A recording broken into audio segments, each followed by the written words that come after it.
بخاری شریف جلد اول حدیث نمبر 1879۔ حضرت ابو ہریرہ رضی اللہ تعالیٰ عنہ سے روایت ہے، جس نے اس کے ہونے کی تصدیق کرتے ہوئے اور آخرت کے طلب و ثواب کی نیت سے ماہ رمضان میں رات کو قیام کیا، اس کے سارے گناہ معاف کر دیے جائیں گے۔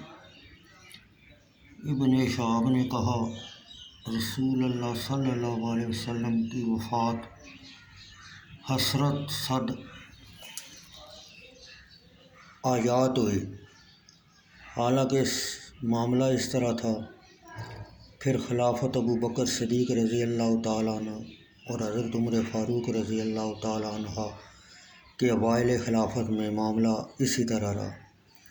ابن شہاب نے عروہ بن زبیر سے، انہوں نے عبد الرحمن بن عبد القاری سے روایت کی، انہوں نے کہا، رمضان مبارک کی ایک رات میں حضرت عمر بن خطاب رضی اللہ تعالیٰ عنہ کے ساتھ مسجد کی طرف نکلا۔ اچانک دیکھتا ہوں لوگ علیحدہ علیحدہ نماز پڑھ رہے تھے، کوئی شخص تنہا نماز پڑھ رہا ہے اور کوئی نماز پڑھتا ہے تو اس کے ساتھ کچھ لوگ نماز پڑھ رہے ہیں۔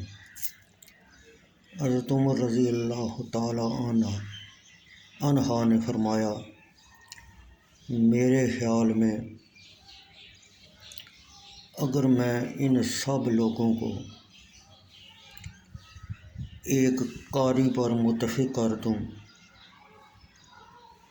تو بہت ہی اچھا ہوگا۔ پھر آپ رضی اللہ تعالیٰ عنہ نے ارادہ کر لیا اور لوگوں کو حضرت ابی بن کعب پر متفق کر دیا۔ عبد الرحمن بن عبد القاری نے کہا، پھر دوسری رات ان کے ساتھ باہر نکلا اور لوگ اپنے قاری کی اقتداء میں نماز پڑھ رہے تھے۔ حضرت عمر فاروق رضی اللہ تعالیٰ عنہ نے کہا، یہ بدعت اچھی ہے،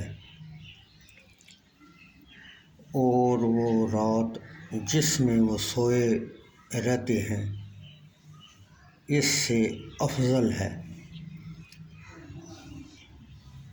جس میں وہ کھڑے رہتے ہیں۔